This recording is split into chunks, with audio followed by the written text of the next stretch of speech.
پاک پڑھتے چلے جائیے۔ حضرت امام جعفر صادق نے اس بات کو نقل کیا القول البدیع کے اندر، وہ کہتے ہیں شعبان المعظم میں روزانہ 700 مرتبہ جو بندہ درود پاک پڑھ لے گا، اللہ رب العالمین چند فرشتے مقرر فرما دے گا جو اس درود پاک کو رسول اکرم صلی اللہ علیہ وسلم کی بارگاہ تک اس کو پہنچائیں گے۔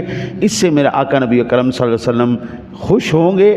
پھر اللہ تعالیٰ ان فرشتوں کو حکم دے گا، جب یہ ڈیوٹی پوری کر لیں گے، درود پاک پہنچا لیں گے، تو اللہ ان کو اب حکم دے گا کہ قیامت تک اس بندے کے لیے دعائے مغفرت کرتے رہو۔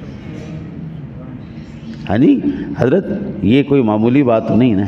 میرے آقا نبی اکرم صلی اللہ علیہ وسلم پر درود پاک پڑھو گے تو اللہ تعالیٰ کیا اس کا اجر عطا فرمائے گا؟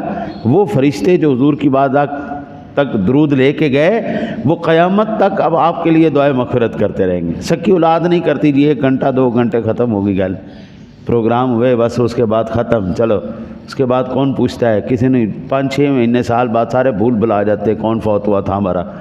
لیکن قربان جائیں یار، کتنا خوبصورت آقا جی کا فرمان ہے کہ وہ جو درود پہنچاتے ہیں، ہاں جی،